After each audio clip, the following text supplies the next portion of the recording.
महाराष्ट्र के मुख्यमंत्री एकनाथ शिंदे आंध्र प्रदेश दौरे पर हैं। आज वह आंध्र प्रदेश के तिरुचानूर के श्री पद्मावती अम्मावरी मंदिर पहुंचे। वहां उन्होंने पूजा अर्चना की और इसके बाद वो मंदिर के पुजारी और बाकी लोगों का अभिवादन करते हुए दिखे। मुख्यमंत्री एकनाथ शिंदे के साथ उनके परिवार के कुछ सदस्य भी थे। आपको बता दें कि ये मंदिर भगवान वेंकटेश्वर की पत्नी देवी पद्मावती या अलामे लुमंगा को समर्पित है।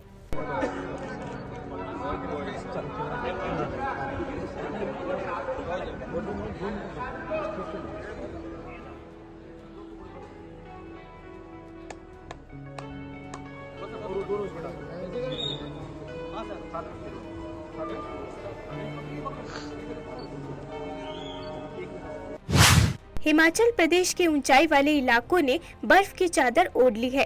प्रदेश के नौर, चंबा, लाहौल स्पीति, शिमला, कुल्लू और सिरमौर जिले के ऊपरी इलाकों में बर्फबारी हुई है। रोहतांग अटल टनल में भारी हिमपात हुआ है। हिमाचल प्रदेश के लाहौल और स्पीति में 2 इंच ताज़ा बर्फबारी देखी गई। अटल टनल के उत्तरी पोर्टल के पास खोखसर के तापमान में भारी गिरावट देखी गई। तेज हवाओं ने क्षेत्र में सामान्य जनजीवन अस्त व्यस्त कर दिया है।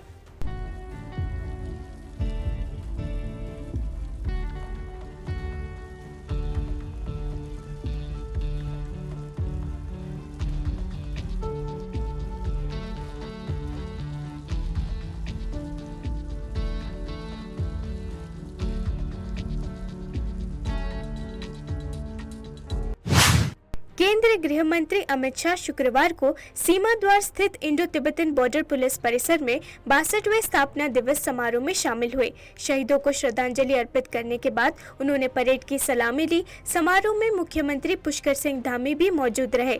केंद्रीय गृह मंत्री अमित शाह ने हिमवीरों को स्थापना दिवस की शुभकामनाएं दी। साथ ही उत्तराखंड के प्रथम गाँव से आए नागरिकों का भी अभिवादन किया। उन्होंने कहा कि दीपावली पर लोग घर में दीप जलाते हैं, तब एक दिया सरहदों पर तैनात सैनिकों के शौर्य और साहस के सम्मान में भी जलाते हैं।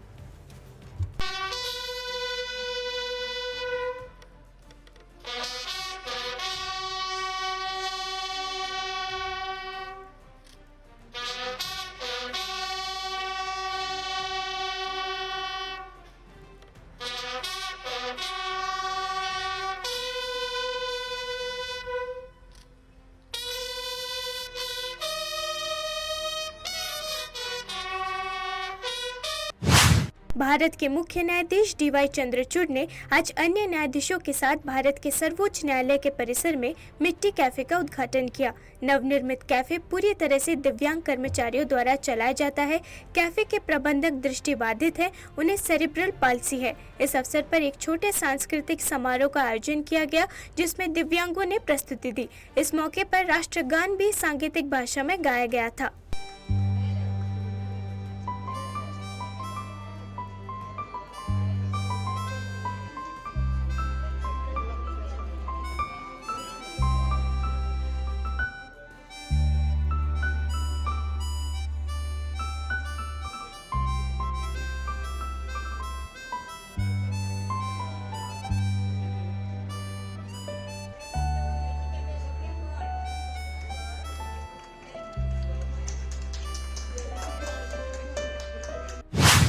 अयोध्या में नवनिर्मित श्री राम जन्मभूमि मंदिर में श्री रामलला विग्रह के प्राण प्रतिष्ठा समारोह में मुख्यमंत्री योगी आदित्यनाथ उपस्थित होंगे। शुक्रवार को श्री राम जन्मभूमि तीर्थ क्षेत्र ट्रस्ट के पदाधिकारियों ने मुख्यमंत्री से भेंट कर उन्हें प्राण प्रतिष्ठा समारोह का औपचारिक निमंत्रण दिया।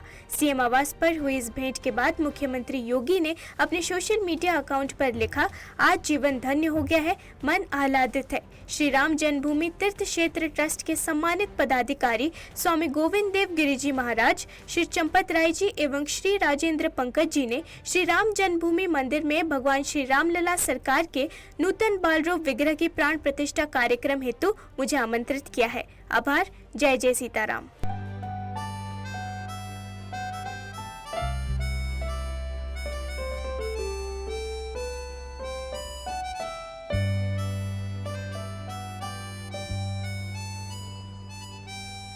अयोध्या के श्री राम जन्मभूमि तीर्थ क्षेत्र के न्यास में उसके माध्यम से भगवान श्री राम लला की कोषाध्यक्ष के रूप में सेवा कर रहा हूँ।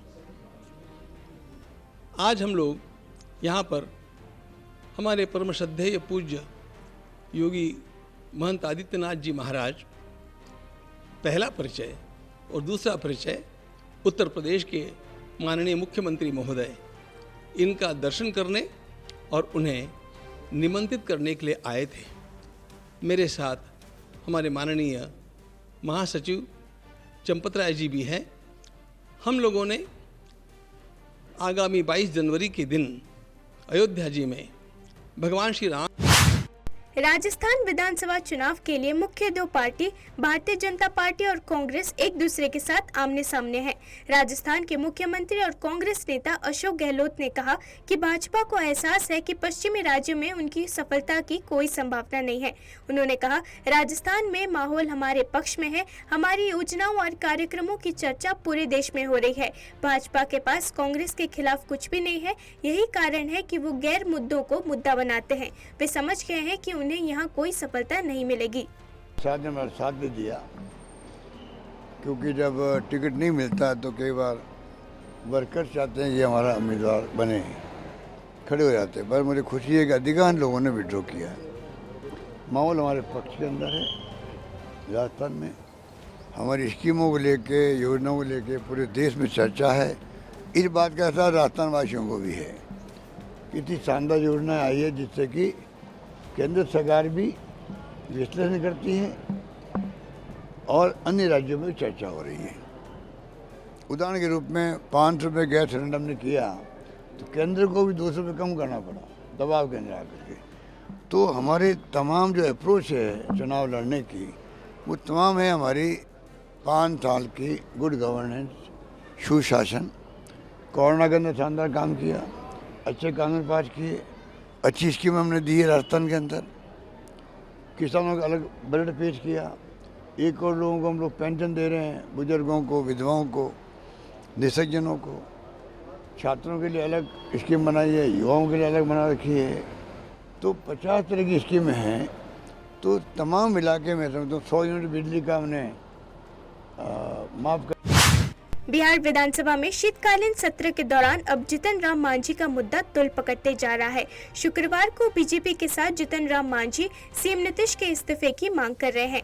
कार्यवाही से पहले स्पीकर के दफ्तर के बाहर विधानसभा में धरना प्रदर्शन किया। अब सदन स्थगित होने के बाद बीजेपी विधायक और जीतन राम मांझी विधानसभा परिसर में धरने पर बैठ गए हैं।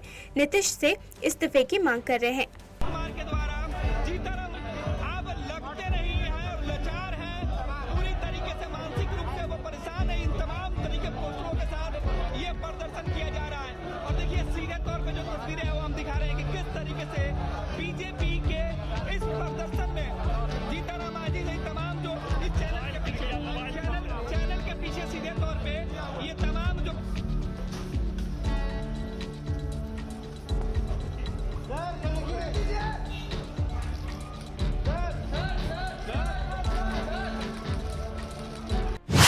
लोकसभा आचार समिति ने तृणमूल कांग्रेस सांसद महुआ मोइत्रा के खिलाफ कैश फॉर क्वेरी आरोपों पर संसद की आचार समिति की सदस्य और भारतीय जनता पार्टी की नेता अपराजिता सारंगी ने कहा कि अपनी साख साझा करते समय टीएमसी संसद ने राष्ट्रीय सुरक्षा को ताक पर रखा था। अपराजिता सारंगी ने कहा कि इस मामले में राष्ट्रीय सुरक्षा से समझौता किया जा रहा था। पासवर्ड साझा करना और किसी विदेशी तत्वों को लाना हमारे सिस्टम को असुरक्षित बनाता है। नई बात यहाँ आके कहते तो सारी प्रक्रियाएं जो होनी चाहिए उन प्रक्रियाओं को फॉलो किया गया है और 3 बार मीटिंग हुई। 2 कंप्लेनेंट को हमने सुना, डिफेंडेंट को सुना और उसके बाद मैं आपको यह भी बताना चाहूँगी कि ministry of home affairs, ministry of external affairs और मिनिस्ट्री ऑफ आईटी से भी विचार लिए गए, इस इशू को लेकर विचार लिए गए। तो उन लोगों ने भी जो कहा वो निश्चित तौर पर बहुत ही, मैं कहूँ, भय पैदा कर। बिहार के मुख्यमंत्री नीतीश कुमार द्वारा राज्य विधानसभा में हिंदुस्तानी अवाम मोर्चा के अध्यक्ष जीतन राम मांझी पर हमला करने पर प्रतिक्रिया व्यक्त करते हुए कांग्रेस नेता और विधायक प्रतिमा कुमारी दास ने कहा कि वो बीजेपी की भाषा बोल रहे हैं। यदि वो वास्तव में दलितों के कल्याण के लिए काम करना चाहते तो उन्होंने कभी भी संघियों के साथ हाथ नहीं मिलाया होता। की भाषा बोल रहे हैं। बिल्कुल बीजेपी की भाषा बोल रहे हैं। और सबसे बड़ी बात है कि जो बीजेपी लगातार नौकरियां खत्म करते जा रही है, केंद्र में बीजेपी की सरकार है और केंद्र में जो सेक्रेटरी सचिव जितने भी हैं उसमें एक भी पिछड़े समाज के नहीं है। और ये लोग पिछड़ों की बात करते हैं, दलितों की बात करते हैं। दलितों को नौकरियों में जिस तरीके से प्राइवेट सेक्टर को आप सरकारी संस्थानों को देते जा रहे हैं, दलितों की नौकरियां खत्म होते जा रही है और आप उन्हीं के गोद में जाके बैठ गए। मांझी जी यदि दलित के समर्थक थे, बाबा साहब भीमराव अंबेडकर के सपनों को पूरा करना चाहते, कभी संघी के साथ नहीं जाते। बीजेपी वाले खुद अपने आप को झांक कर देखना चाहिए। जो उन्होंने देश के राष्ट्रपति को अपमानित करने का काम किया, देश के राष्ट्रपति को अपमानित करने का काम किया, पूर्व राष्ट्रपति रामनाथ कोविंद को अपमानित करने का काम किया। और इतना ही नहीं, जीतन राम मांझी जो गए अमित शाह के पास, इससे जूता खुलवाने का काम किया और जीतन राम मांझी को कुर्सी पर बैठाने का काम किया, दशरथ मांझी को कुर्सी पर बैठाने का काम किया। तो कैसे है दलित के लिए, SC/ST समाज के लिए, उसको आगे बढ़ाने के लिए टोला स्वयंसेवक विकास समिति और तालीमी मरकज को बहाली किया। और अभी तक बीजेपी के लोग क्या किया है बतावे। जब से हम 2010 से विधायक बने हैं तो कोई बीजेपी का विधायक कह दे कि SC/ST समाज को अपने फंड से सामुदायिक भवन दिए हैं कि छतदार चबूतरा दिए हैं कि उनको संपर्क पथ बनाए हैं तो हम गुलामी करेंगे। नीतीश जी को लेकर मांझी जी ने भी कह दिया कि मेंटल बैलेंस खो चुके हैं। वो अपने खुद हावड़ा के शिवपुर फोरसा रोड इलाके में एक पेट्रोल पंप के बगल में स्थित एक गोदाम में आग लग गई। आग बुझाने के लिए दमकल की 10 गाड़ियां मौके पर मौजूद है। घटना में अभी तक किसी के घायल होने की सूचना सामने नहीं आई है। आग बुझाने का काम जारी है। दमकल विभाग के उप निर्देशक श्यामचंद्र मंडल ने कहा कि हमने 4 से 5 जेट का उपयोग करके आग पर काबू पा लिया है। यहाँ मौके पर कुल 12 फायर टेंडर है। हम 30 से 35 मिनट के भीतर इस पर काबू पा लेंगे। कोई हताहत नहीं है। जल स्रोत में दिक्कत थी, लेकिन हम जल्द ही आग पर काबू पा लेंगे।